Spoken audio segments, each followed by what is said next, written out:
બરાબર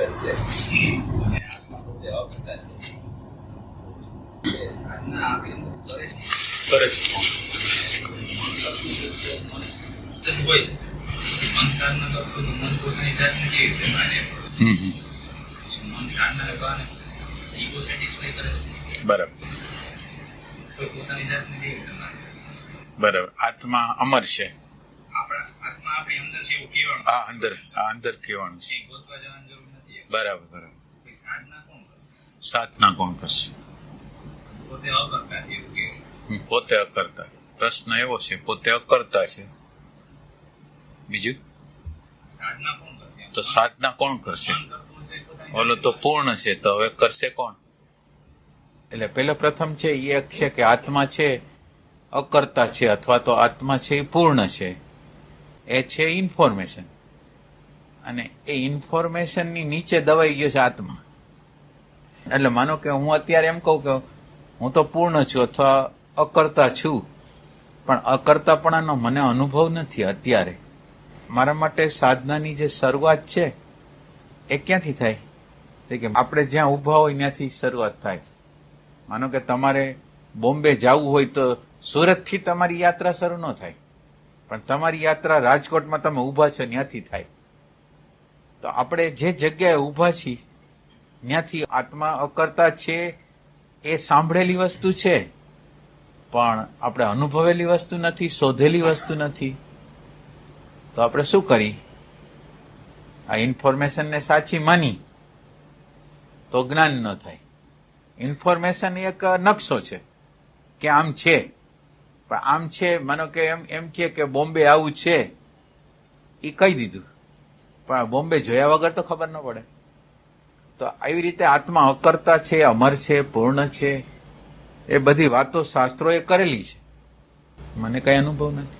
મને અનુભવ રાગનો છે, મને અનુભવ દ્વેષનો છે, લોભનો છે, ઘૃણાનો છે, સ્વાર્થનો છે. તો હવે આપણે જે જગ્યાએ ઊભા છીએ ની જગ્યાએથી આપણે યાત્રા કરવાની. એટલે આમાં કઈ ન સમજાતું હોય તો કે આટલું પેલા ઇન્ફોર્મેશન તો કઈ કરી ન ગઈ ને આપણને. અને હવે બીજી વસ્તુ કે તમે એમ કીધું કે સાધના કોણ કરે? સાધના જે કરે કોણ? તો એ કે સાધનાની અંદર બંધાણો છે કોણ? કોને નીકળવું છે એ સાધના કરે. સિમ્પલ વસ્તુ છે. જે અંદર બંધનનો અહેસાસ કરે છે એ છૂટવા જાય. બીજું કોણ કરે? એટલે હું જ છું, બીજું કોઈ નથી. મને આ બધું તકલીફ જેવું લાગે છે, રાગ જેવું લાગે, દ્વેષ જેવું લાગે, ભય જેવું લાગે, ઘૃણા જેવું લાગે, તો હું જ પ્રયાસ કરું, બીજું કોણ કરે? એટલે જેને બંધન છે એ મુક્તિનો પ્રયાસ કરે, જેને બંધન ન હોય એ મુક્તિનો પ્રયાસ કેવી રીતે કરે? આત્મા તો કોઈ પ્રયાસ ન કરી શકે. એટલે જે બંધનમાં આવ્યો છે એ પ્રયાસ કરશે. આ એક વસ્તુ.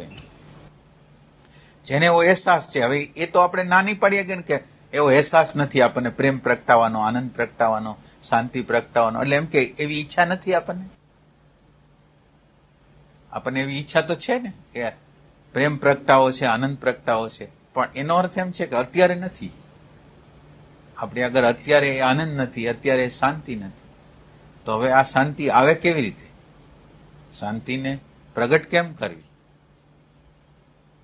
એટલે પેલી સાધનાની અંદર એવી પેલી ક્લેરિટી હોવી જોઈએ. પેલા એક વસ્તુ કે સાધના એટલે ક્યાં જવું છે, સાચે.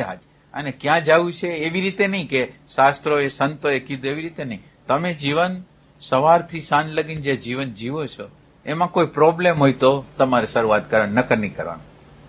એટલે હવે તમે સવારથી સાંજ લગીનું જે જીવન જીવતા હો એમાં શું પ્રોબ્લેમ છે, ત્યાંથી આપણી સાધના શરૂ થશે. એટલે સાધનાની શરૂઆત અહીં છે. હવે તમારો પ્રોબ્લેમ રજૂ કરો કે તમને શું પ્રોબ્લેમ છે કે જેથી તમે મુક્તિ તરફ, આત્મા તરફ, શાંતિ તરફ, પ્રેમ તરફ જાઓ છો.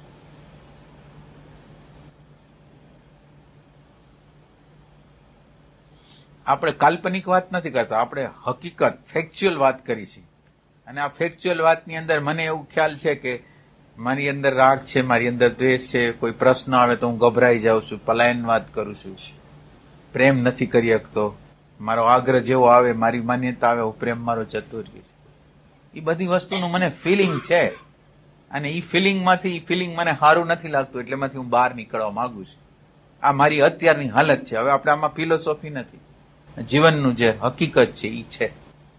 હવે આમાંથી આપણે સાધના કરવાની છે, અને સાધનાની અંદર સાધકને એક્યુરેટ ખબર હોવી જોઈએ કે ક્યાં જવું છે, આપણે ક્યાં જવું છે. એ ક્યાંય ફિલોસોફીમાંથી નહીં, સવારથી સાંજ લગીને જે વ્યવહાર તમે કર્યો, ચાહે બહાર ચાહે અંતર, જે વ્યવહાર તમે કર્યો એ વ્યવહારમાં તમને ક્યાં પ્રોબ્લેમ લાગે છે, ત્યાંથી આપણે સ્ટાર્ટ કરી સાધના. સામાજિક જીવનમાં તો આપણે ઘણા પ્રોબ્લેમ સગાવાલા મિત્રો બંદૂક થઈ જાય, આપણે આરોગ્ય બગડી જાય. સગાવાલામાં એવી રીતે થતું, ઘણા વર્ષ ઘણો ટાઈમ સારી રીતે રહ્યો, પછી અમુક ક્યારેક એવું થઈ જાય તો અણબનાવ બની જાય. એટલે હવે આપણા સંબંધો બગડી જાય છે. તો આ સંબંધો બગડવામાં કારણ શું છે? સંબંધો બગડી જાય છે એમાં શું કારણ હોઈ શકે? એટલે આપણે તમને પોઈન્ટ આપી કે ભાઈ આપણી અંદર ઇમોશનલ સેન્ટર છે, ઇન્ટેલેક્ચ્યુઅલ સેન્ટર છે, ઇન્સ્ટિંક્ટિવ સેન્ટર છે, મૂવિંગ સેન્ટર છે. આ બધા સેન્ટરો છે. સેન્ટરો એટલે બીજું કાંઈ નહીં, આ યંત્ર છે શરીર, અને યંત્રને કેવી રીતે ઉપયોગ કરવો એ આપણને આવડતું હોય છે. તો હવે માનો કે આપણે રિલેશનશીપમાં જે જીવી છીએ એમાં આપણે જે વ્યક્તિ સાથે આપણો પનારો છે, જે સંબંધોમાં આપણે છીએ, એ સંબંધ આજે જે સંબંધોમાં આપણે જોડાયેલા છીએ એ સંબંધની અંદર આપણે શું કરી, તો એ કે ઇન્ટેલેક્ચ્યુઅલ બાબત હોય ત્યારે ઇન્ટેલેક્ચ્યુઅલમાં વહી, ઇમોશનલની બાબત હોય ત્યારે ઇમોશનલમાં વહી. બીજી વસ્તુ આ યંત્ર છે, બધાના યંત્રની અંદર તમે દૂર હો ત્યાં લગીને બધું સારું, તમે જે લોકોથી દૂર હો ત્યાં લગીને સારું. તમે જેમ જેમ એની નજીક જતા જાઓ એટલે એની અંદર તો નેગેટિવિટી બધા લોકોની અંદર. ઉપરનો જે ચહેરો છે એ તો ફોલ્સ ચહેરો છે, દેખાવવાળો ચહેરો છે, સોશિયલ ચહેરો છે, કોઈને ખરાબ ન લાગે એવો ચહેરો છે. પણ હવે તમે જ્યારે વ્યક્તિની નજીક જાશો એટલે એની અંદરની જે ફોલ્ટ, એની અંદરની અવ્યવસ્થા, એની અંદરની નેગેટિવિટી એ તમને આવશે. એનો સ્વાર્થ આવશે, એનો દંભ આવશે, એનું કંઈ પણ આવશે. એટલે તમે રિલેશન રાખો છો તો આ રિલેશનશીપનું ડેન્જર કેટલું છે એ તમે જુઓ. રિલેશનશીપની અંદર ડેન્જર કેટલું છે એટલે એમ કે જ્યારે જરૂર નથી ને તમે જો બેસો તો એ તો કેટલા પરિણામો ખોટા લઈ આવશે. તો પેલી વસ્તુ આપણને ખબર પડે છે કે આ આપણે જેની નજીક જવા માગી છીએ, એટલે આપણે આપણી નજીક જાય તોય ભલે, બીજાની નજીક જાય તોય ભલે, અંદર નેગેટિવિટી, સ્વાર્થ, દમ, કપટ બધું પડેલું છે. આપણને દેખાય ન દેખાય એક વાત છે, પણ છે ખરું. હવે આની અંદર આ યંત્ર, હવે તો યંત્ર છે એ જો કોઈ સંબંધમાં રહેશે, ડિસ્ટન્સ નહીં રાખે તો જીવનના પ્રોબ્લેમ આવવાના છે. હવે આ ડિસ્ટન્સ રાખવું એ જીવનની બહુ મોટી બાબત છે. ડિસ્ટન્સ ચાહે સંબંધોમાં, ચાહે મન સાથે, ચાહે બુદ્ધિ સાથે, ચાહે અહંકાર સાથે, તમારે ડિસ્ટન્સ રાખવાનું છે. કોની હારે? પ્રશ્નોનું નિર્માણ થાય છે મન, બુદ્ધિના અહંકાર દ્વારા. તો હવે આની હારે ડિસ્ટન્સ નહીં રાખી, આનો યુઝ નહીં કરી. ડિસ્ટન્સનો અર્થ શું થાય? મારી હું યંત્ર નથી એટલે યંત્રનો મારે ઉપયોગ કરવો છે, તો હું યંત્ર બની ન જાઉં, હું પોતે યંત્ર ન બની જાઉં. એટલે મારે યંત્રથી ડિસ્ટન્સ રાખવાનો. એટલે આપણા માટે મહત્વનો પોઈન્ટ છે અત્યારે એ ડિસ્ટન્સનો છે.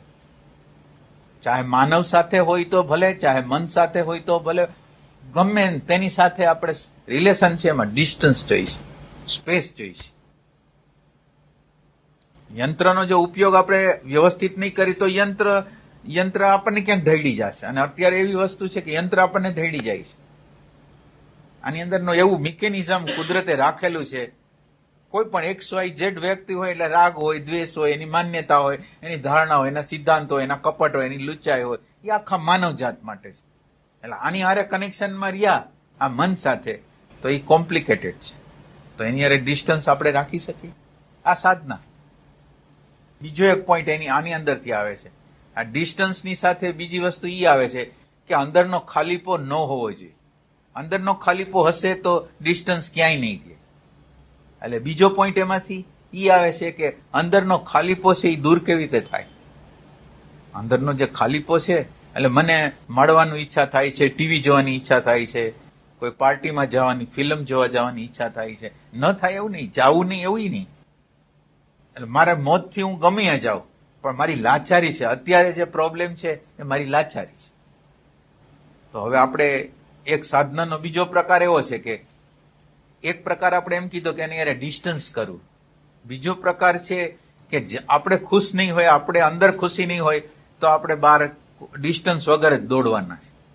એટલે બીજો પોઈન્ટ એ છે કે આપણો ખાલીપો, અંદરનો જે ખાલીપો છે અને અંદર એવી કોઈ અન્ડરસ્ટેન્ડિંગ, આપણને એવી કોઈ ગેરસમજણ છે કે બહારની બાજુ સુખ છે. એટલે એક પોઈન્ટ એવો લેવાનો છે કે એની અંદર જે સુખ છે એનો અહેસાસ કરવાનો છે. તો અંદરના સુખ છે એનો અહેસાસ આપણે કેવી રીતે કરશું? અંદરના સુખનો અહેસાસ કેવી રીતે કરશું?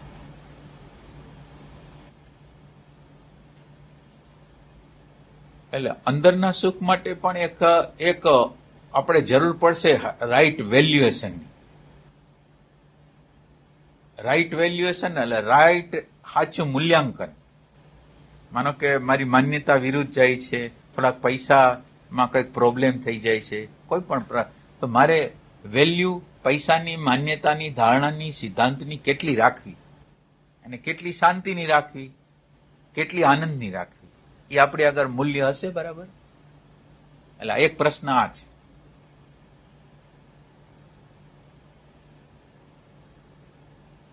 આ કરશું આપણે. મૂલ્ય કોનું છે આપણી આગળ?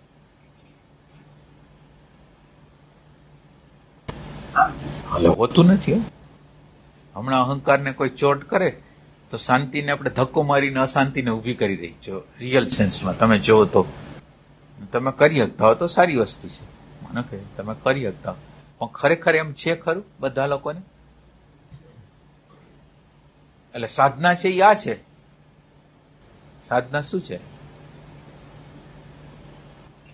વેલ્યુએશન સાચી કરીએ કે શાંતિની કિંમત છે, આનંદની કિંમત છે. જતું કરવું કે ભાઈ મારે શાંતિને જવા નથી દેવી, આનંદને જવા નથી દેવો, પ્રેમને જવા નથી દેવો. એના માટે ઈગોને ગમે એટલું લાગે ખરાબ, પણ મારે એ નથી કરવું. એવું ગોલ કોની આગળ છે? પેલા આ ગોલ છે. ઈગોને ગમે થઈ જાય, ઈગોને જેટલા પ્રોબ્લેમ થાય એટલા થઈ જાય. મારી શાંતિ નહીં જવા દો, મારા આનંદને નહીં જવા દો, મારા પ્રેમને નહીં જવા દો. ઈ કોને છે? આ સાધનાઓ છે. આ તમારી અગર આ ક્લેરિટી હોય કે તમારે શું કરવાનું છે, તમે જનરલ બધા જોજો. સત્સંગીઓને બધું જાણે છે, અને સત્સંગીઓ વ્યવહારની અંદર તમે જોજો કે વ્યવહારની અંદર જેવી પ્રતિકૂળતા આવી એટલે એ સાધના બધી ઉડી જાય છે, અને સાધના ઉડીને એ રિએક્શન કરી દે છે. તો એનો અર્થ એમ છે કે જે સાધક કહી છે એની આગળ વેલ્યુ જ નથી. શાંતિની વેલ્યુ નથી, આનંદની વેલ્યુ નથી, પ્રેમની વેલ્યુ નથી. તો આમાં આપણે પ્રેમને વેલ્યુ આપી શકીએ, આનંદને વેલ્યુ. તમારે કોઈ પણ XYZ એકને આપો, એવું નથી કહેતો બધાને આપો, એકને જ આપો. જે વસ્તુ તમને ગમે એને આપો, પણ આપી શકો તમે. એટલે અહીંયા પ્રોબ્લેમ એવો છે કે મને બધું મળે, મને ખુશી મળે, અને મારી ખુશી બીજાના ભોગે હોય એવું જો આપણી અંદર હોય, આપણે જીવનની અંદર આપણે બરાબર રીતે જોતા હોય તો મારી ખુશી પેલી હોય. એટલે મારા આગ્રહ મુજબ, મારા માન્યતા મુજબ ન થાય તો મને ક્રોધ આવે છે. એટલે આ સાધનાનો પહેલો મુદ્દો છે કે હું મારા સુખને છોડીને બીજાના સુખનો વિચાર કરું. આ પહેલો પોઈન્ટ છે. હું જ્યાં આજુબાજુમાં જ્યાં લોકો સાથે રહું છું ને પહેલો મને વિચાર આવે કે એની ખુશી શેમાં છે. ભલે હું મારી માન્યતાની અરે વળગી જઈશ તો હું આને ન્યાય નહીં આપી શકું, એને સમજી નહીં શકું. આ પહેલો પોઈન્ટ છે કે જેમાં તમારે તમારી આજુબાજુના લોકોને પ્રત્યે સેન્સિટિવ રહેવાનું છે. એને જે તે ક્ષણે શેની જરૂરિયાત છે, કઈ હેલ્પની જરૂરિયાત છે, તો હું હેલ્પ કરવા તૈયાર છું. અહીંથી આ સાધના, આ ભાવની સાધના, આ પ્રેમની સાધના, આ કરીએ કે ના કરીએ? કરી શકશું આપણે? હે? આ પહેલો જ પોઈન્ટ છે. માનો કે તમારે સાધના જ કરવી છે ને, તો તમે જે તમારી ખુશીને બહુ મહત્વ આપો છો ને એને બદલે બીજાની ખુશીને મહત્વ આપો. આ બહુ સિમ્પલ વસ્તુ.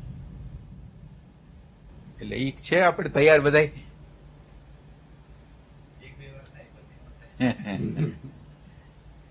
એટલા માટે જે જરૂર છે હાયર ડાયમેન્શનમાં પ્રવેશ કરવાની જરૂર છે. હાયર ડાયમેન્શન એટલે ડિસ્ટન્સ, સ્પેસ. આ પોઈન્ટ આગળ આવતા પહેલા બીજો એક પોઈન્ટ જે આપણે એક વાત કરી ને કે અંદર ખુશી નહીં હોય, અંદર આનંદ નહીં હોય તો આપણે બહાર દોડવાના જ છીએ. એટલે એક પેલો પોઈન્ટ આપણે પ્રેમનો કીધો, અને બીજો પોઈન્ટ આપણે એવો કહી છીએ કે તમે જેટલા અંશમાં પ્રેઝન્ટ મોમેન્ટમાં રહેશો ને એટલા અંશમાં તમને સુખ મળશે, અંદરનું સુખ, બહારનું નહીં. એટલે તમે એક ટ્રાય, એટલે તમારા માટે સાધના કરવી હોય તો એક આ પ્રેમનો પોઈન્ટ છે. બીજો પોઈન્ટ છે કે તમે પ્રેઝન્ટ મોમેન્ટમાં દોરો રાખ્યા રાખો. પ્રેઝન્ટ મોમેન્ટ છે એ આપણને નાભીમાં રાખશે. નાભી એટલે શાંતિ, નાભી એટલે કુદરત, નાભી એટલે પ્રેમ. આપણે નાભીથી ઉપર ઉઠશું એટલે પ્રોબ્લેમ થશે.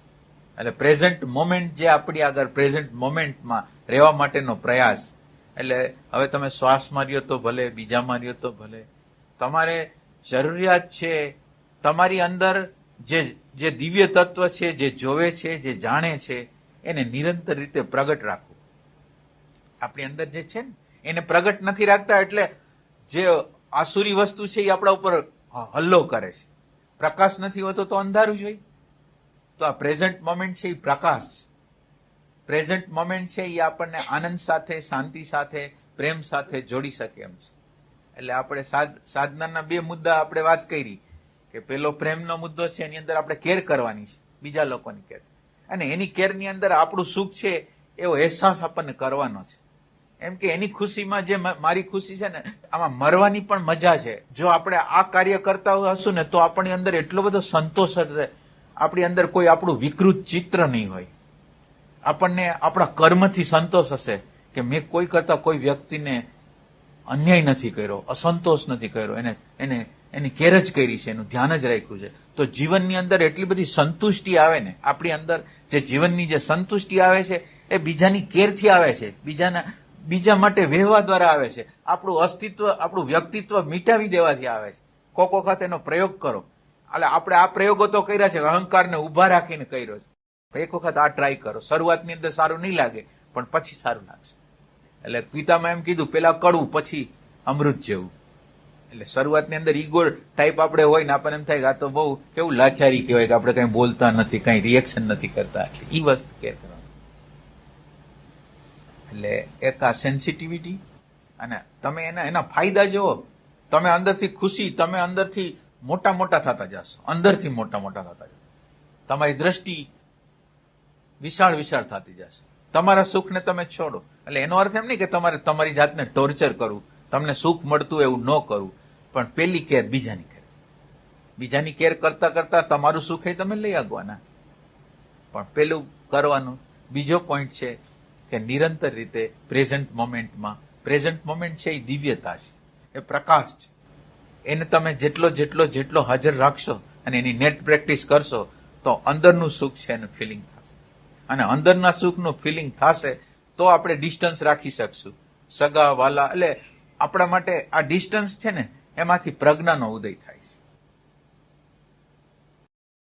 ડિસ્ટન્સ ન હોય એવા લોકો સમાજથી લાચાર છે, કુટુંબથી લાચાર છે, સંસ્કૃતિથી લાચાર છે, અને ઓલો સ્વતંત્ર વ્યક્તિ છે. એને ડર નથી કે આ વ્યક્તિ હટી જાય તો શું થશે, આ વ્યક્તિ વયો ગયો. આ સમાજના લોકો કે આપણે લગ્નમાં નહીં જાય તો બીજા નહીં આવે ને, આપણે આમ નહીં કરીએ તો ઓલા નહીં કરે. એટલે આપણે અત્યારે પરાધીન છે. અને આ ડિસ્ટન્સ રાખશું તો કુદરતની જે પ્રજ્ઞા છે એનો અનુભવ કરશું કે અરે, હું જયારે મારાપણું છોડું છું, હું પણ છોડું છું, તો કુદરતની અનંત મદદ છે મને મળે જ છે. તો આ મદદને તમે અહેસાસ કરો કે જયારે તમે તમારાપણું છોડો છો, તમે કોઈને પ્રેમ આપો છો, કોઈને શાંતિ આપો છો, તમને આનંદ આપો છો, એનું વળતર મળે છે. અને મળે છે એવી રીતે નહીં, ફર્સ્ટ પહેલું વળતર તો અત્યારે ને અત્યારે મળે છે.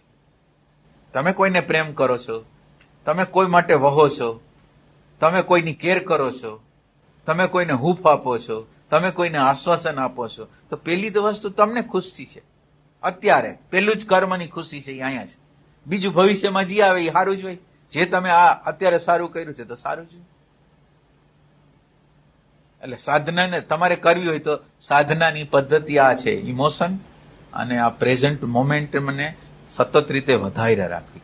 પ્રેઝન્ટ મોમેન્ટ છે ને એ દિવ્યતા છે. તમારે એનો અહેસાસ કરવાનો છે. વાત સાંભળવાની નથી કે વાત સ્વીકારવાની નથી કે પ્રેઝન્ટ મોમેન્ટની આટલી બધી વાત શું કરે છે. એ ક્ષણનો તમારે અહેસાસ કરવાનો છે. એ ક્ષણ બીજી બધી ક્ષણ કરતા અદ્વિતીય છે. આ ક્ષણ છે ને, એટલે આપણે એનો અહેસાસ નથી, એટલે આપણને એના તરફ ખેંચાણ કેમ નથી કે ભાઈ વર્તમાનથી શું થવાનું છે? એવું નથી. ઈ વર્તમાનને આખાને તમે જો અનુભવશો ને, વર્તમાન જે ક્ષણ હોય એને આખી ફીલ કરવી. એમ કે વર્તમાન ક્ષણમાં રહેવું અને પ્રકૃતિને જોવી નહીં, વર્તમાન ક્ષણ આખી, વર્તમાન ક્ષણની અંદર જે દ્રષ્ટા દ્રશ્ય બેય છે એને જોવા, એને ફીલ કરવા કે આ જે ભાનનું તત્વ છે, આ હોવાપણાનું તત્વ છે, એનો અહેસાસ કરવો અઘરો નથી. પણ આપણે જોવા નથી માંગતા એટલે દેખાતું નથી. તમે વિચાર કરો કે તમારી પ્રેઝન્સ થાય, તમારી પ્રેઝન્સ થાય તો તમને ભાન થાય છે. પેલા ભાન થતું, તમે જ્યારે પ્રેઝન્ટમાં ન હો તો ભાન નથી થતું, તમે ખોવાયેલા હો. પણ પ્રેઝન્ટ મોમેન્ટમાં આવો ત્યારે ભાન થાય છે. અને ભાન થાય છે તો કોને થાય છે? તમને તો થાય છે. તમને તો ઈ તમે શું? એટલે તમે જે બોલો છો કે ભાન થાય છે, તો આ ભાનનો અહેસાસ તમને કેટલો, અને એની તમારે કેર કેટલી, ભાન તરફ એટેન્શન આપવાની તમને વેલ્યુ કેટલી? આપણને શું કામ નથી મળતું ભાનનું તત્વ, હોવાપણાનું તત્વ? આપણને એટલી વેલ્યુ નથી. એનો અહેસાસ એવો એટલો બધો જબરજસ્ત છે ને કે સમસ્ત વિશ્વ છે, સમસ્ત કોસ્મસ છે, એ તમને તમારી રિધમની અંદર તમારી હેલ્પમાં ઊભું રહી જશે, એવી તાકાત છે. હવે એ તાકાતનો આપણને અહેસાસ નથી કે આ પ્રકાશને આપણે હાથમાં રાખી તો બ્રહ્માંડની એક નાના કણ, ભગવાન તો ખરા પણ નાની બધી વસ્તુઓ તમને સહયોગ આપવા તૈયાર છે કે તમે તમારાપણું મિટાવી રહ્યા છો. તમે નથી તો સમષ્ટિ છે, કોણ છે બીજું? તમે નથી તો સમષ્ટિ છે. તો જેમ એક બાળકની જવાબદારી એના મા બાપ કેમ લે, એમ આ જે સાધક છે એની જવાબદારી સમષ્ટિ લે, કુદરત લે. પણ આપણે એનો અહેસાસ તો કરવો જોઈએ ને. એટલે સાધનાની એક પદ્ધતિની અંદર એક પદ્ધતિ છે કે સેન્સિટિવિટી. તમારી આગળ બરાબર કાળજી હોવી જોઈએ, બીજા માટે કેર હોવી જોઈએ. હવે ઈ કરે કે ન કરે એક વાત અલગ છે. ઈ કરે કે ન કરે, મને આ કેર કરવા દ્વારા, રિસ્પેક્ટ આપવા દ્વારા, બીજાનો રિસ્પેક્ટ હું આપું છું, એને કેટલી ખુશી થતી હશે. તો એમ કે રિસ્પેક્ટથી માણસ ખુશ કેમ થાય છે? કેરથી ખુશ કેમ થાય છે? તમને ખ્યાલ છે? એટેન્શન છે એ પરમાત્માનું છે. એટલે આપણને એમ થાય કે એટેન્શન દ્વારા કેમ માણસ ખુશ થતો હશે? એટલે પરમાત્માની જે કોન્શિયસનેસ છે એનું એક કિરણ છે. આ પ્રેઝન્ટ મોમેન્ટ છે, એટેન્શન છે, એનું કિરણ છે. એ કિરણની ઝંખના અજ્ઞાત રીતે છે. એટલે પહેલી વસ્તુ એ છે કે તમારા અંદરના એસેન્સ છે એને તમે તૃપ્ત કરો. એટેન્શન દ્વારા જે તૃપ્ત થશે એ એસેન્સ થશે, ઈગો નહીં. એટલે આપણે જે ખુશ, એટલે પેલો ખુશ આત્મા ન થાય, પેલો ખુશ જીવાત્મા થાય. અને જીવાત્માને એટેન્શન મળે, કેર મળે. તો તમે જોજો, એક નાના બાળક હોય અને નાના બાળકને જો સંયુક્ત કુટુંબમાં ઉછેર ન થયો, એકલા હોય, બે નોકરી કરતા હોય, તો એ છોકરાને તમે જોજો, એ પ્રેમ માટે બહાર બહુ વલખા મારશે. અને દાદા દાદી, નાની એ બધા હોય, એને એટેન્શન મળ્યું હોય, તમે જોજો એ છોકરો બહાર પ્રેમ ગોતવા નહીં જાય. એટલે કહેવાની વસ્તુ છે કે એટેન્શન છે એ નાની વસ્તુ નથી. તમે કોઈને એટેન્શન આપો છો એટલે તમે એને ભગવાન માનો છો, અને તમારું એટેન્શન જ પોતે જ ભગવાન છે. એને તૃપ્ત કરે છે. આપણું એટેન્શન જ એને તૃપ્ત કરે છે, આપણી કેર જ એને તૃપ્ત કરે છે. આપણા પ્રત્યેનો જે અવિશ્વાસ છે એ તૂટે છે કેવી રીતે? તો એ કે આ એટેન્શન દ્વારા, આ કેર દ્વારા ને રિસ્પેક્ટ દ્વારા. એની અંદર એટલે આ ભલે આ દેહો દેખાતા હોય, આ દેહ છે એ જળ વસ્તુ છે, જે એની અંદર આમ ખરેખર ચમકારા કરે છે એની ચેતન તત્વ છે. આપણે ભલે ગમે એ વ્યક્તિ માનતા હોય, એ વ્યક્તિ નથી, એની અંદર અસ્તિત્વ છે, પરમાત્મા છે, સાક્ષાત છે. હવે તમે વિચાર કરો, વ્યક્તિ ગમે XYZ હોય, પણ એની અંદર જે તત્વ છે એ દિવ્ય તત્વ છે, પરમ તત્વ છે. આ શરીરને ન જો, એની પ્રકૃતિને ન જો, પણ એ જે છે એ દિવ્ય છે. અને એ દિવ્યતાને તમે એક વખત ટ્રાય કરો, તમારાપણું છોડો અને તમે કોઈને એટેન્શન આપો, કેર કરો ને રિસ્પેક્ટ કરો. તમને કેર ન મળે, તમને રિસ્પેક્ટ ન મળે તો તમે કહેજો. પણ એ કરવા માટે ઈગો આપણને નડે છે. આપણો ઈગો નડે છે કે એને આમ તો હું એના માટે આટલું કરું ને મારા માટે આટલું ન કરે. કેલ્ક્યુલેશન, એકાઉન્ટ રાખે કે હા આ મારા માટે. એ લાખો વર્ષથી કરતા આવ્યા છે, એના દ્વારા કોઈ પરિણામ જ નથી આવ્યું. તો આપણે હવે બીજો રસ્તો લઈ કે આ રસ્તા ઉપર હાલી તો એટલે આ સાધના કરીએ કે આપણે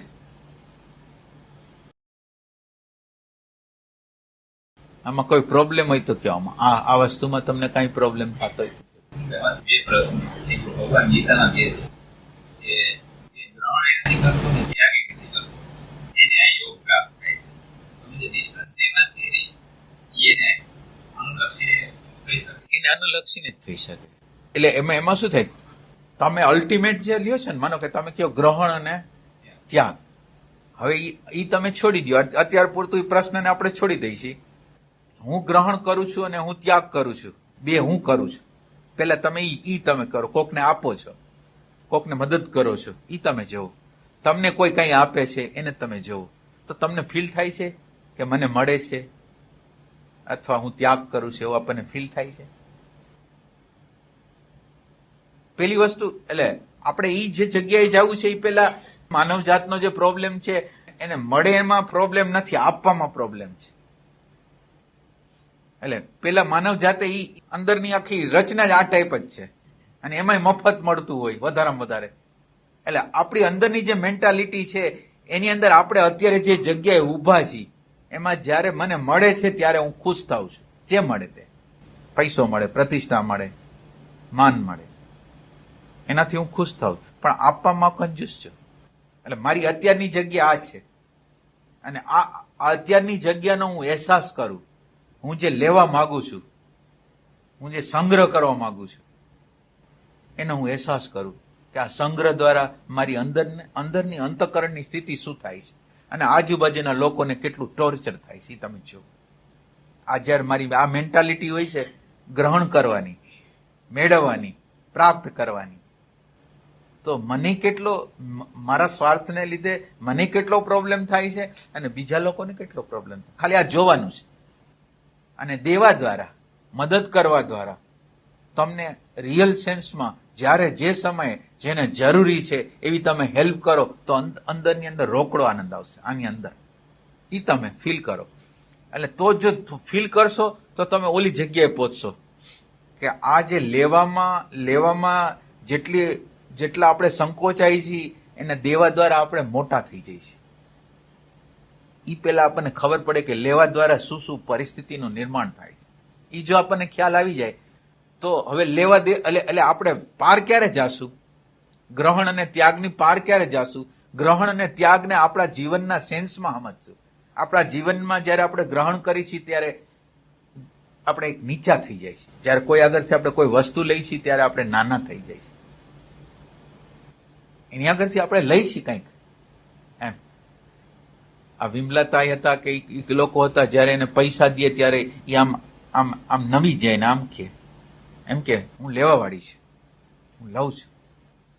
એટલે લેવાવાળો અહંકાર ન કરી શકે, દેવાવાળો અહંકાર કરી શકે, પણ લેવાવાળાની પોઝિશન કેવી હોય? આ નમ્ર, કોમળ હોય. એટલે કહેવાનું તાત્પર્ય એવું છે કે આપણે જે ગ્રહણ કરી છીએ અને દઈ છીએ બે વચ્ચેનો ડિફરન્સ જ્યાં લગીને નહીં સમજી ત્યાં લગીને ગ્રહણ અને ત્યાગની પાર નહીં જવાય. એટલે પ્રશ્નનો પ્રકાર એવો છે કે ડિસ્ટન્સ ને એ બે એક છે કે નહીં? એ બે એક જ છે. ડિસ્ટન્સ છે એ બે એક જ વસ્તુ છે, બે વસ્તુ નથી. ડિસ્ટન્સ શબ્દનો અર્થ શું થાય? એટલે એક આપણું હોવાપણું છે. માનો કે હું પ્રેઝન્ટ મોમેન્ટમાં હોઉં ત્યારે હું છું, મારું હોવું છે, અને મારા હોવા ઉપરાંત પ્રકૃતિ છે.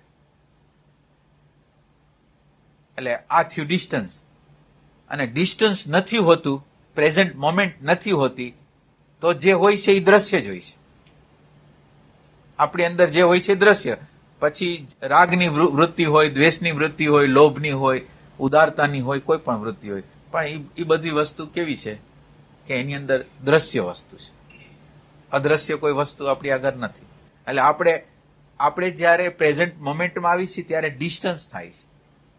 અને ડિસ્ટન્સનો અર્થ શું થાય? આપણે જે નથી એ વસ્તુને આપણે હું કહી છીએ. આ ડિસ્ટન્સ શું કામ કરવું છે જે વસ્તુ હું નથી એને નથી કહું, અને જે વસ્તુ છે એને હું છે કહું. આ વિવેક કહેવાય.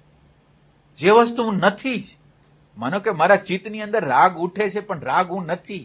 દ્વેષ ઉઠે છે, દ્વેષ હું નથી. શરીરની પીડા છે, તો શરીરની પીડા હું નથી. પણ ઈ જે ડિસ્ટન્સ નથી એટલે ખબર નથી પડતી, એટલે એને જ હું માની લેવાય છે. એટલે ડિસ્ટન્સ કરવાનો અર્થ એવો છે, ડિસ્ટન્સ શું કામ કરી છે આપણે, કે ડિસ્ટન્સ દ્વારા આપણને ખબર પડે છે કે મારું હોવું ખાલી દ્રશ્ય નથી. પ્રેઝન્ટ મોમેન્ટ એમ બતાવે છે તમે સંપૂર્ણ પ્રકાશ છો, અને તમારી આ પ્રકાશની આંખથી તમે જ્યારે પ્રેઝન્ટ હો ત્યારે પ્રકાશની આંખથી, ભાનની આંખથી તમે પ્રકૃતિને જુઓ છો. આમ આંધળા ડેટા દ્વારા જોતા નથી. એટલે આ વસ્તુ આપણે આ ડિસ્ટન્સ શું કામ કરવું જોઈએ. અત્યારે આપણી હાલત કેવી છે કે હું એટલે આ બોડી અને ભાન, બોડી અને હું એક, ભાવ અને હું એક, વિચાર અને હું એક, અહંકાર અને હું એક. આ ડિસ્ટન્સ કરવા દ્વારા ખબર પડે કે આ હું નથી. આ પ્રકાશિત થાય છે, એ છે, આ મારું હોવું નથી. એ સમજ માટે આ જ્ઞાન છે. એટલે ડિસ્ટન્સ કરવું એટલે ડિસ્ટન્સ દ્વારા છે ને વ્યક્તિત્વ અસ્તિત્વને દાબી દીધું છે. આ વ્યક્તિત્વ એટલે એક વૃત્તિ ઉઠીને તમે એ રૂપ થઈ ગયા, એટલે અસ્તિત્વ દબાઈ ગયું. એટલે તમે જયારે ડિસ્ટન્સ કરો છો ત્યારે વ્યક્તિત્વનું વિસર્જન કરો છો, અને તમે ઓરિજિનલ જે હતા ને એ થવા માટેની ગતિ કરો છો. આ જે અણુ પરમાણુ, જે વ્યક્તિત્વના જે અણુ પરમાણુ છે ને, એનું તમે વિસર્જન કરવાની કોશિશ કરો છો. કે આ વસ્તુ વિચાર આવ્યો, વૃત્તિ આવી, ભાવ આવ્યો, અને તમે એનું ડિસ્ટન્સ રાખો, એટલે ઈ પ્રકૃતિ છે એ તમારા જીવનનો ભાગ નથી બનતી, પણ તમારાથી અલગ બને છે. એટલે જો ઈ તમારાથી અલગ બને એટલે એક પર્થ ગયું, એક કોઈ આગ્રહનું, એક કોઈ માન્યતાનું પર્થ વયું ગયું, બીજું ગયું, ત્રીજું ગયું. અંદર જેમ જેમ ઓલી બાજુનું પર્થ જાશે, આ બાજુ પ્રકૃતિનું, અંદરની શાંતિ, અંદરનો આનંદ, અંદરનો પ્રેમ પ્રગટ થશે. એટલે આ વસ્તુ છે. એટલે ડિસ્ટન્સ બહુ અનિવાર્ય છે, અને ડિસ્ટન્સને સાચી રીતે શોધવું એ બહુ સારી વસ્તુ છે. પછી એવી રીતે ડિસ્ટન્સોને સમજવા જેવા છે. દાખલા તરીકે કોઈ વાત કરે છે, મેં એક વાત સાંભળેલી છે કે જોતા જોતા બધું વયું જશે. માનો કે મેં એક વાત સાંભળેલી છે, કોઈ સંતોએ કરેલી છે કે જોતા જોતા બધું વયું જશે. અને એક જણો તમને ચેલેન્જ કરે છે આવીને, હવે એમ કહે છે કે આ જોતા જોતા નહીં જાય. તમને શું થશે? શું થાય? તમે જે વિચાર કરેલો છે એટલે તમે એની આગળ સ્પેસ નથી, ડિસ્ટન્સ નથી. સ્પેસ નથી એટલે તમે શું કરશો? રિએક્ટિવ થઈ જશે. અને સ્પેસ હોય તો કે હાલો ને આપણે તો આ માની જ છીએ ને, માનો કે જોતા જોતા વહી જશે એમ આપણે માની જ છીએ. એ આપણું જ્ઞાન તો આપણી આગળ અબાધિત જ છે. આ શું કહેવા માંગે છે? આ ડિસ્ટન્સ. જે સામે વ્યક્તિ જે કહેવા માંગે છે એના માટે થોડી જગ્યા બનાવી. તમે એ વિચાર ન બની ગયા, વિચાર વચ્ચે તમે સ્પેસ કરી, એ વિચારને તમે તમારી અંદર ઓપન થઈને આવવા દીધો. આ ડિસ્ટન્સ. એટલે ડિસ્ટન્સને તમે સમજો. તમે એક પ્રકારે કામ કરી રહ્યા છો, કોઈ પણ પ્રકારનું, કોમ્પ્યુટરનું કામ હોય કે તમે લેડીઝ લોકો હોય યા રસોઈનું કામ કરતા હોય, રસોઈ હોય કે કોમ્પ્યુટર હોય કે અમુક રીતે લોકો કામ કરતા હોય કે ભાઈ દાળ વઘારવી હોય તો પેલા આમ કરવાનું. હવે એમ સિવાય એક ઘરમાં આમ અમુક રીતે થાય, બીજા ઘરમાં એ કે આમ ન થાય, આમ જ થાય. તો એ ડિસ્ટન્સ નથી. આપણે તો બેસ્ટ વસ્તુ કરવી છે. માનો કે એ કહે છે કે આવી રીતે વઘારી અગાય આ વસ્તુને, અને મેં કંઈક એવી મેથડ અપનાવી છે કે એવી રીતે ન વઘારે. અને હું આમ સોલિડ હોઉં, એમ એવો નહીં કે આમ કઈ સામાન્ય સિમ્પલ હોઉં, હું સ્વીકારો. હું એમ જ હોઉં કે ના, આ વસ્તુ જ સાચી અને આમ જ હોય. એટલે આમ હોય એટલે શું થાય? ડિસ્ટન્સ નથી. હવે તમે માનો કે એને આવવા દો અને તમે એક વખત એને કરી જો, જે બેસ્ટ હોય એ આપણે જોઈ છીએ. આપણે શું કામ વળગી કોઈને? આપણા માટે માનો કે રસોઈ જો એનાથી સારી થતી હોય તો મને ક્યાં વાંધો? જુદી રીતે વઘાર કરી, જુદી રીતે મરચા નાખીને, તો જુદી રીતે હિંગ નાખી, ગમે એ જુદું કરી. પણ તમે આમ અંદર જોજો, એટલી માન્યતાઓથી ભરપૂર આપણે વ્યક્તિઓ છે. એટલે ડિસ્ટન્સનો અર્થ આ છે. ડિસ્ટન્સનો અર્થ ઓપનનેસ. કોઈ બીજા વિચારને અંદર દાખલ કરવાનો, તમારી અંદરનો એક ભાગ બનાવવાનો. પણ તમે ઓલા વિચાર સાથે તાદાત્મ્ય ન કરતા હો તો કોઈ વિચાર.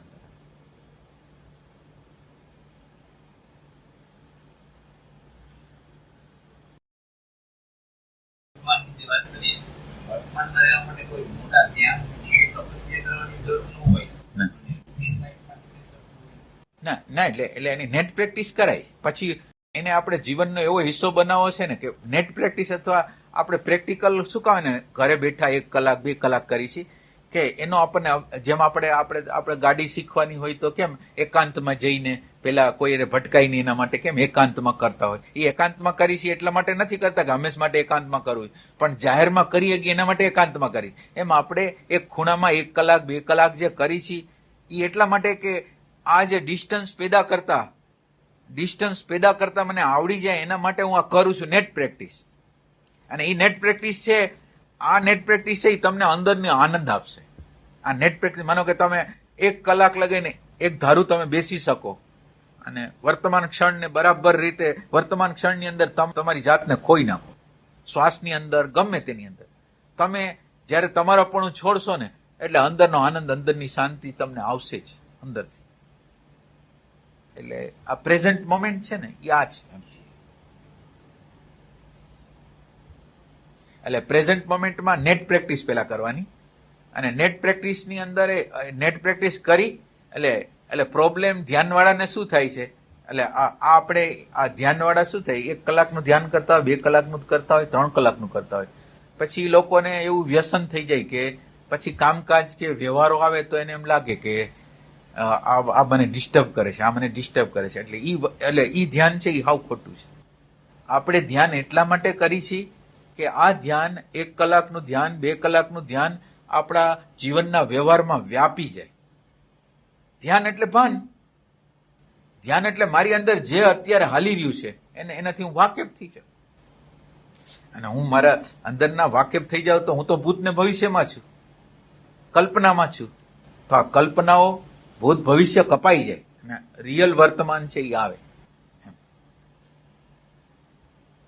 આ વર્તમાનમાં 1 કલાકનું ધ્યાન કર્યા પછી મારે માનો કે કામ કરવાનું આવે તો કામ કરવાની અંદર મારે મારા ભાનને રાખવાનું છે.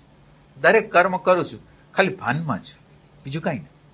મને ખ્યાલ આવે છે કે અત્યારે વિચાર આવે છે, અત્યારે એવું થાય છે કે આ કામ કરતા કરતા આ કામ પૂરું કરી દઉં ને બીજી જગ્યાએ ક્યાંક જવું છે, આ કામ કરી જલ્દી પતાવવું છે. જે ભાવ મારી અંદર આવે છે, અને જે ભાવ આપણી અંદર આવે છે એ આત્માના આવરણો છે, જે અંદર પ્રગટ થાય છે. એટલે પ્રેઝન્ટ મોમેન્ટ અથવા તમારી અંદરનું ભાન છે એ સમજવા માંડે છે. તમારી અંદરની જે અવ્યવસ્થા છે, અરાજકતા છે એને સમજવા માટે આ કર્મ, અત્યારે હું આ કર્મ કરું છું ને અરાજકતા કેવી છે કે આ જલ્દી પૂરું થાય, જલ્દી પૂરું થાય, જલ્દી. પણ એમ એના કરતા કર્મ કરવાની કુશળતા કેમ ન આવે? આ કર્મ જ ભગવાન છે, બીજું કાંઈ નથી. આ સિવાય આ દુનિયામાં કાંઈ નથી. અને મને આ ક્ષણની કૌશલ્યતા આવી જાય તો બીજી ક્ષણ એવી જશે. આ ક્ષણે મને કર્મ કરતા નથી આવડતું, આ ક્ષણે હું ભવિષ્યમાં છું, આ ક્ષણે એને પૂરું કરવામાં છું, આ ક્ષણે મને એનામાં પૂરેપૂરો રસ નથી પણ જલ્દીથી નિકાલ કરવાની વાત છે. તો એ પ્રેમ છે, કર્મનો પ્રેમ છે. એટલે આ બધી વસ્તુ છે એ પ્રેઝન્ટ મોમેન્ટ તમને બતાવશે. પ્રેઝન્ટ મોમેન્ટ શું કરશે? તમને આ બધી અવ્યવસ્થા, અરાજકતા ખાલી બતાવશે, અને તમે પ્રેઝન્ટ છો એટલે તમને ખબર પડે છે કે આવો આ અરાજકતા, આ અવ્યવસ્થા, એમ ખ્યાલ આવશે. એમ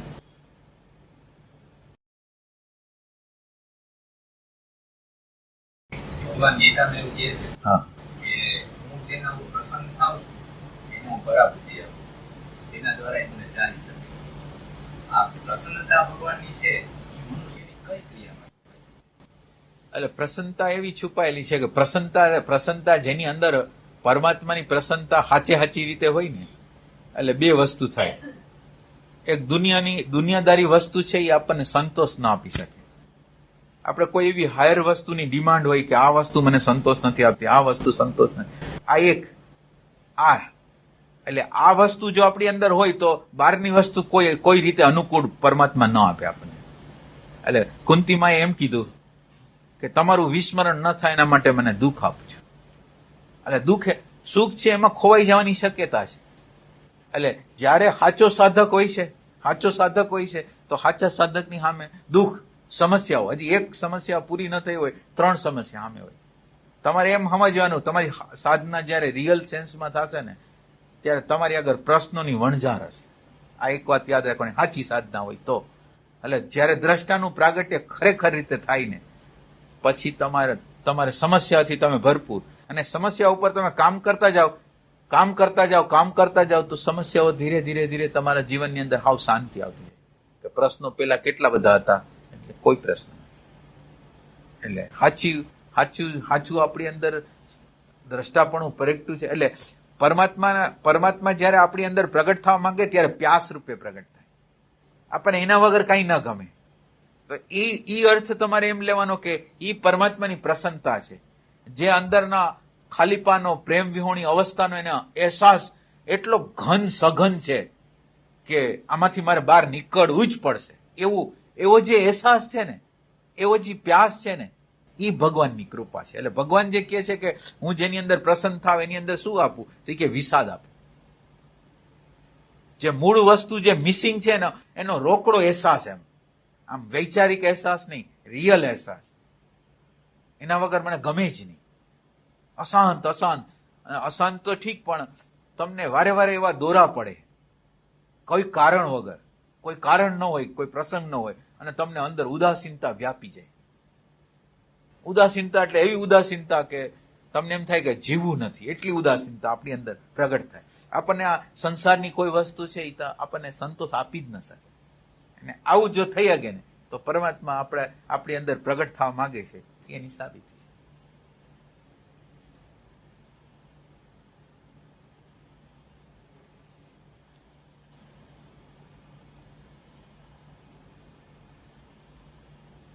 એટલી વસ્તુ તો લખી રાખવી કે આપણી અંદર દ્રષ્ટા નથી એટલે આપણે બહુ શાંતિથી જીવન જીવી છીએ, એટલા બધી સમસ્યાઓ નથી. એટલે એમાં શું થાય, દ્રષ્ટા આવે એટલે હવે જલ્દી બધા કર્મો ખતમ કરવાના હોય, એટલે ધડાધડ બધી વસ્તુ આવતી જાય. એટલે હવે તમારે એવી શોધ કરવાની છે કે દ્રષ્ટા ક્યારે પ્રગટ થાય, કે સમસ્યાઓનો ઝુંડ ક્યારે આવે અમારી. એટલે આવે છે એમ કે એવું નથી આપણે માગી છે એવું નથી, એમ જ છે. વૈશ્વિક લો છે.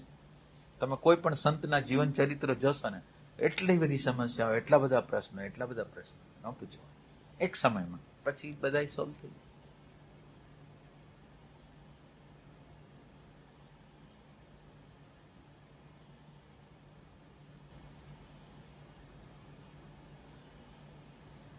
એટલે પ્રેઝન્ટ મોમેન્ટની તમારે પ્રેક્ટિસ કરવાની, પ્રેઝન્ટ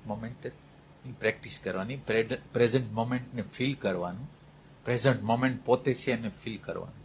અત્યારે પ્રેઝન્ટ મોમેન્ટ દ્વારા આપણે બીજી વસ્તુને ફીલ કરી છે, એમની પ્રેઝન્ટ મોમેન્ટને ફીલ કરવાનું. એટલે એવું બહુ વધારે ન આવડે તો માનો કે શ્વાસ છે તો શ્વાસની અંદર ખોવાઈ જવાનું. એટલે શ્વાસમાં જોતા એવી અવસ્થા આવે કે એની અંદર આપણે થોડી વાર માટે શાંતિ લાગે, થોડી વાર માટે આનંદ લાગે. અને આ સમાધિ કે એ કઈ વસ્તુ મહત્વની નથી. આ આનંદ સમાધિ કોઈ વસ્તુ મહત્વની નથી. તમારી અગર ભાન છે કે નહીં. અત્યારે માનો કે મારી અંદર નેગેટિવિટી આવી, ક્રોધ આવ્યો, અહંકાર આવ્યો, તો મને ખબર પડે છે કે નહીં. ઈ તમે આંખ વીંચી ગયા, શાંતિ મળી ગઈ, આનંદ મળી ગયો, બસ આટલું થયું. અને પછી જીવનનો વ્યવહાર જોવો તો કે જીવનના વ્યવહારમાં કાંઈ, થોડી વાર માટે આનંદ આવ્યો, થોડી વાર માટે શાંતિ આવી, બધું થયું. પણ જીવનનો વ્યવહાર જેવો પ્રતિકૂળ આવ્યો એટલે મારું જે અંદરનું જે જ્ઞાન હતું ત્યાં કાંઈ કામ ના આવ્યું. ધ્યાન છે એ કેવી વસ્તુ છે કે તમે ધ્યાન નેટ પ્રેક્ટિસ કરી છે, એ જગ્યાએ કામ આવી છે. તો આ જગ્યાએ તો કઈ કામ આપતું નથી, તો એ સાધના નથી. એટલે જયારે કટોકટી, પ્રતિકૂળતા, અહંકારને કોઈ ચોટ લાગે ત્યારે આ જ્ઞાન તમને કેટલું સહાય છે, આ ડિસ્ટન્સ કરવાનું તમને કેટલું સહાય છે, જોવાનું છે એ તમને કેટલું સહાય કરે છે, એ જો.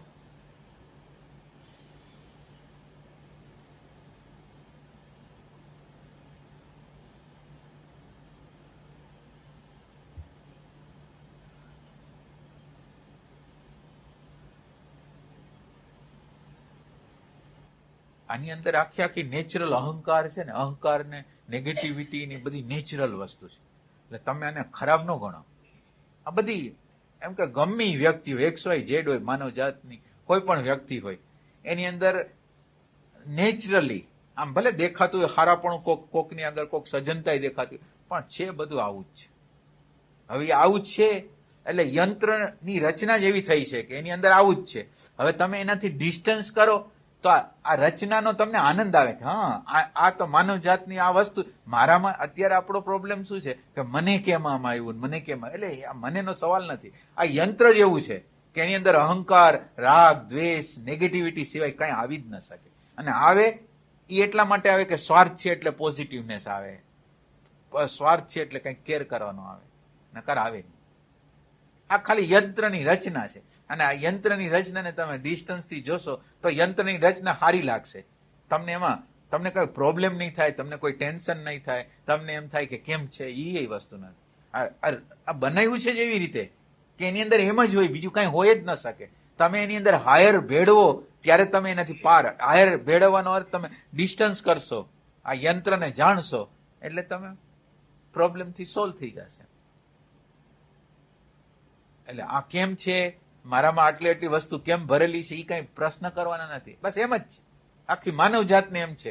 હવે યંત્રને એવી રીતે ઓબ્જેક્ટિવલી જો કે આ યંત્રની અંદર અત્યારે આમ થઈ રહ્યું છે, અત્યારે સ્વાર્થ આવી રહ્યો છે, અત્યારે કપટ આવી રહ્યું છે, અત્યારે આમ થયું છે, આમ થયું. હાલો,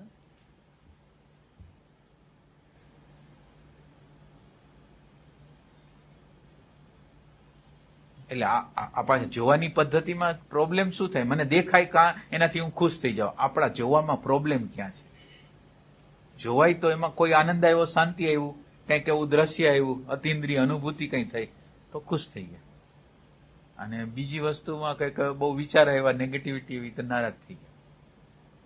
આપણા અંદરનો જે પ્રોબ્લેમ છે એ શું છે? આપણા ધ્યાનનો પ્રોબ્લેમ શું છે? આપણે જે ધ્યાનો કરી છે આવા ધ્યાન છે. જે છે એનો સ્વીકાર ન થાય, વિરોધ થાય. એટલે ખરેખર વિરોધ કરવા દ્વારા શું છે?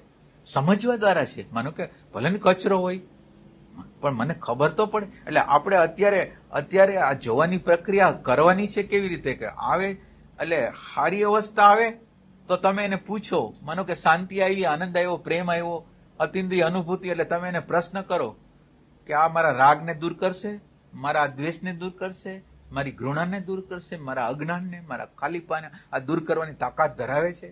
પ્રશ્ન તમે કરો. એનાથી અભિભૂત થવાની કઈ જરૂર નથી. આનંદ આવ્યો તો એક સેકન્ડ આવ્યો, અડધી કલાક આવ્યો, કલાક આવ્યો, એક દિવસ આવ્યો, પછી શું? તો આનંદની વેલ્યુ નથી, સમાધિની વેલ્યુ નથી, આ શાંતિની વેલ્યુ નથી. તમે અશાંતિને વેચશો કેવી રીતે? એની વેલ્યુ છે. માનો કે તમારી અંદર અશાંતિ પ્રગટ થઈ ત્યારે ડિસ્ટન્સ ઉભું કરીને કેવું તપ કર્યું તમે, એનું વેલ્યુ છે. એટલે જોવાની જે આપણી પ્રોસેસ છે ને, જોવાની પ્રોસેસ છે એ સાચી કરવાની છે. આપણે અત્યારે આ ધ્યાનની આખી પ્રક્રિયા એવી રીતે કરી રહ્યા છીએ કે જેમાં સારું લાગે ત્યારે ખુશ થઈ જાય અને ખરાબ અંદર અંતકરણની સ્થિતિ હોય તો નારાજ થઈ જાય. આપણું આ ધ્યાન છે. જનરલ લોકોના ધ્યાન આ છે. હવે એને ખબર નથી કે આ ધ્યાન ન કહેવાય. ધ્યાન તો એ કહેવાય કે બધી વસ્તુને સરખી જ વેલ્યુ. અંદર આનંદ આવ્યો તો એને એટલી વેલ્યુ, ખરાબ ન આવે તો પછી ખરાબની પાર કેવી રીતે જઈગી? એ વસ્તુને આપણે આમનો સામનો ન કરી, એન્કાઉન્ટર એની સામે ન કરી, એની સામે સંપૂર્ણ ફોકસ પ્રશ્નની સામે ન કરી તો જાય કેવી રીતે? તો એ તો આવે છે, એ તો સારું બતાવે છે કે આપણી અંદર શું પડેલું છે એ બતાવે છે. તો એ તો સારી વસ્તુ છે. એને ખરાબ શું કામ કહી છે? એટલે જોવાની એક નજર છે, એક બદલાવાની છે. આ સુખ છે એને પ્રશ્ન કરવાનો છે, આનંદ છે એને પ્રશ્ન કરવાનો છે, અંદરની અંતકરણની સારી અવસ્થાને પ્રશ્ન કરવાનો છે કે આ અવસ્થા ન્યા ક્યાં કામ આવશે? આ કલાક રહેશે, 2 કલાક રહેશે, હવે ઉડી જશે. પણ મારા જીવનના પ્રશ્નોને સોલ્વ કરવાની તાકાત આ ધ્યાનમાં છે? તો કે નથી, તો જવા દે. અને માનો કે આ નેગેટિવિટી આવી તો આપણા માટે ઓપોર્ચ્યુનિટી છે. મને કલ્પનાઓ આવી, કોકને કંઈક અહિત કરવાની વસ્તુ આવી તો મને મારો પરિચય થાય છે. એટલે વસ્તુ તો સવાલ એ છે કે મને મારો પરિચય કરવો છે ને આ પરિચયમાં સહાય કરે છે. એ વૃત્તિ ઉઠી અને મને ખ્યાલ આવ્યો કે આ વૃત્તિ છે અને આ વૃત્તિને આ હું બનેલો છે. તો મને શું પ્રોબ્લેમ છે? હું એની અન્ડરસ્ટેન્ડિંગ કરું તો એનાથી ફ્રી થઈ જઈશ. પણ હું એને અન્ડરસ્ટેન્ડિંગ જ ન કરું, ખરાબ ને હારાના સેન્સમાં જ એને લઉં તો મુક્તિ ન મળે. મુક્તિ એ છે કે જે આવે છે એ કંઈક ને કંઈક દઈને જાય છે, કોઈક અન્ડરસ્ટેન્ડિંગ આપીને જાય છે, કોઈ પ્રકાશ દઈને જાય છે. આપણી આગળ જો જોવાની ક્ષમતા હોય તો જળ વસ્તુમાં શું હોય? તમે વિચાર કરો, વેલ્યુ ક્યાં છે? તમે કોઈ પણ વસ્તુ, માનો કે વિચારનો એક કોમ્પ્યુટરની અંદર કેટલા ડેટાઓ સામે પ્રગટ થાય છે, કોઈ છે જ નહીં જોનાર. તો હવે આ ડેટા તો જળ છે. જળને આમ સિક્કા મારી છે અને સિક્કા આવેલા છે બહારથી, સમાજે આપેલા છે, કુટુંબે આપેલા છે, સંસ્કૃતિ, ધર્મ, આધ્યાત્મ બધા સિક્કાઓ આપેલા છે. એ સિક્કાઓ માર્યા એટલે એની અસરો આવે કે એ ખરાબ છે, એ સારું છે. કાંઈ ખરાબ નથી, કોઈ વસ્તુ ખરાબ નથી. આ દુનિયાની એકેય વસ્તુ ખરાબ નથી. એ ખરાબનું લેબલિંગ જે કરે છે ને એને મિટાવવાની જરૂર છે. આ ખરાબ ને હારાનું જે લેબલિંગ કરે છે એટલે જોવું એટલે આ છે.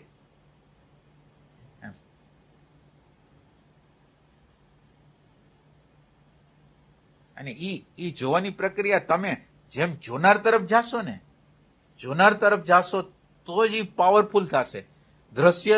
દ્રશ્યની હારે જ તમારું તાદાત્મ્ય રહેશે તો નહીં પાવરફુલ થાય.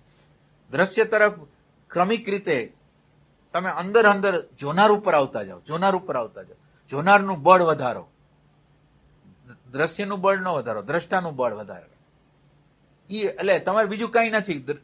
જે અંદર જે જોવે છે એને નિરંતર અંદર ને અંદર રાખો અને એને આખા અંતઃકરણની અંદર વ્યાપવા દો. એની હાજરીનો અહેસાસ કરે રાખો અને એની હાજરીમાં પ્રશ્નને જુઓ. તમે કંઈ કરવાનું નથી, એ છે જ, ખાલી એના તરફ જોવાનું છે કે આ છે. અને આનો પ્રકાશ છે એ આપણા જીવનના સાયકોલોજીકલ બધી સમસ્યાનો અંત કરવાનું જ છે. એની તાકાત છે એ રીતે.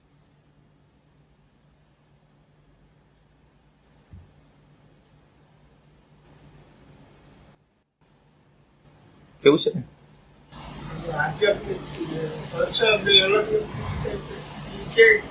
આધ્યાત્મ અને એટલે આપણે માનો કે તમે સંસાર આપણે કોને કહેતા હોય? સંસાર કોને કહેતા હોય? આપણે, હું તમને સવાલ કરું, આપણે સંસાર કોને કહેતા હોય? હે?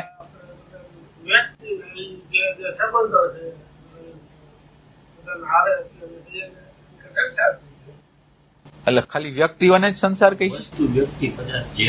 વ્યક્તિ વસ્તુ ઈ કઈ સંસાર નથી. ઈ કોઈ વસ્તુ સંસાર નથી. સંસાર ખાલી આપણી સાયકોલોજી સંસાર છે. આ વસ્તુને તમે કેવી રીતે માનો કે આ જગ્યા છે ને આ જગ્યાને મેં મારી બનાવી, આ જગ્યાને મેં મારી બનાવી એટલે સંસાર છે.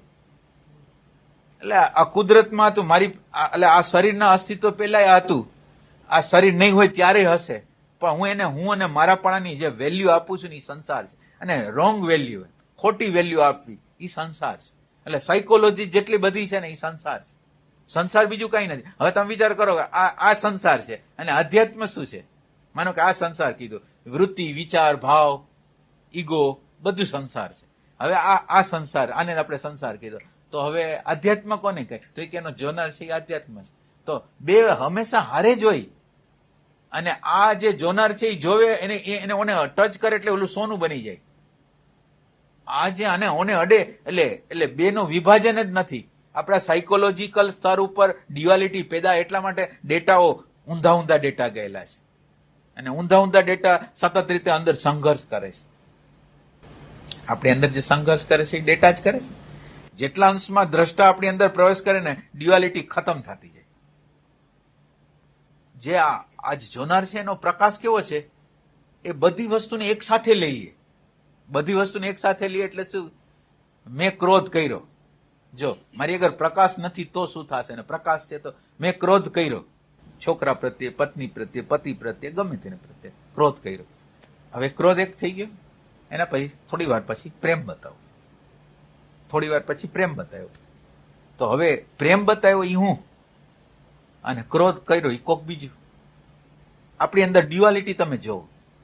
ક્રોધ કર્યો એ હું છું, અને ઓલો જે ધિકાર કર્યો એના કોઈ કારણો હારા ગોતી કાઢી, કોઈ પણ કારણો હારા ગોતી કાઢી. તો આ અંધારું છે એટલે ધિકાર કર્યો એ હું છું, અને આ કર્યો એ હું છું, બે હું છું. ઈ આપણી અંદરનું ભાનનું જે તત્વ છે એ બેયને ભેગા કરી દે. અત્યારે આપણી અંદર બે જુદા રહીએ.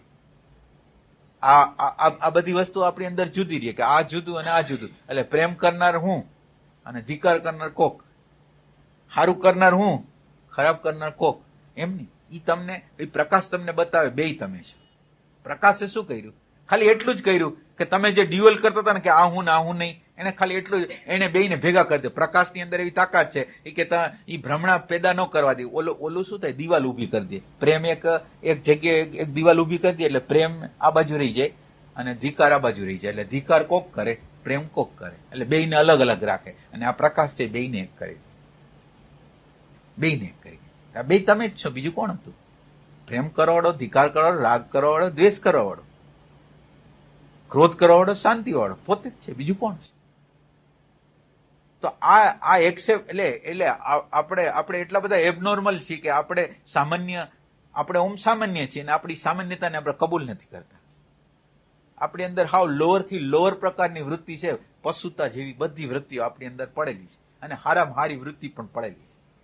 બે વસ્તુ આપણી જ છે, કોઈ બીજાની નથી. એટલે આ જે અંદરનો જે જોનારો છે એ જો આપણી અંદર દાખલ થશે તો બધાને સિંક્રોનાઇઝ કરશે. એટલે જે અંદર અત્યારે મન છેતરપિંડી કરીને ઓને જુદું કરે ને ઓનું જુદું કરે ને આ પ્રકાશ છે. એટલે બધાને ભેગા કરી દે તો આ કર્યું કોણે કર્યું, આ કર્યું કોણે કર્યું, એ તમને બતાવશે. તમને પોતાને અહેસાસ થશે કે આ પ્રકાશ તમને બતાવશે કે આ યથાર્થ છે.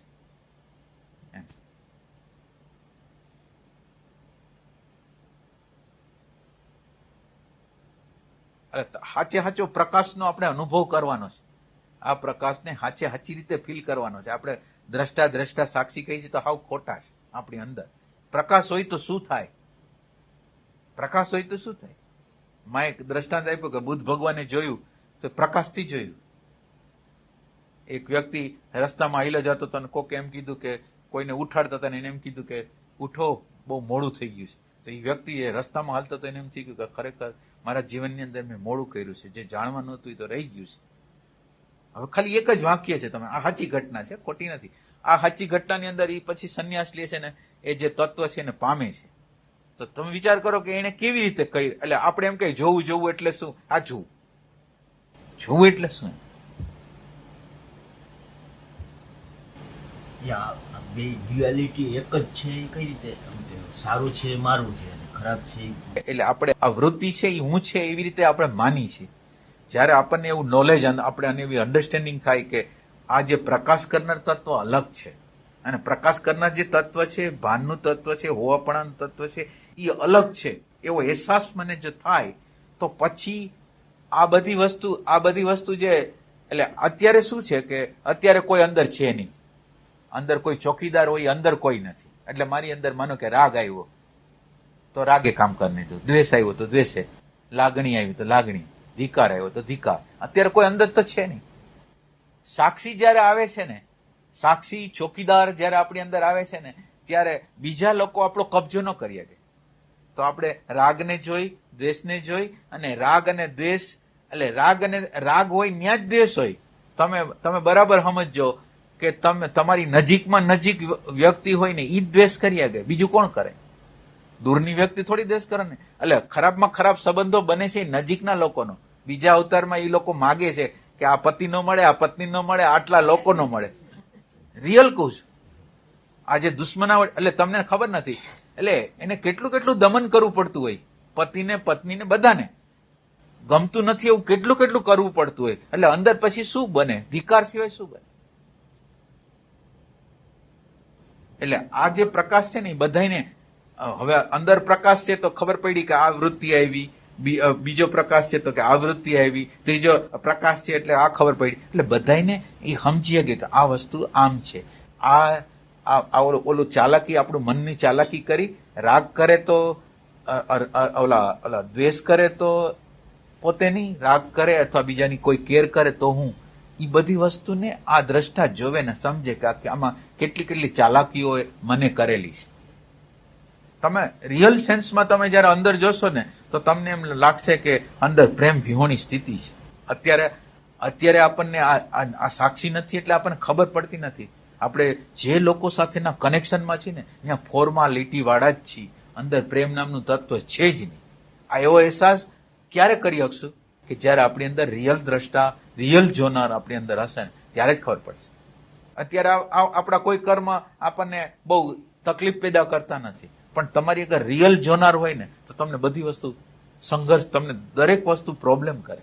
એક ક્ષણે, એમ નહીં કે પછીની ક્ષણે, એક ક્ષણે તમારા ભય, તમારા ક્રોધ, તમારા લોભ, તમારી લુચાઈ, તમારો કપટ, તમારું દમ, તમારું સારું લાગે એના માટેનું બધી વસ્તુ છે આપણી.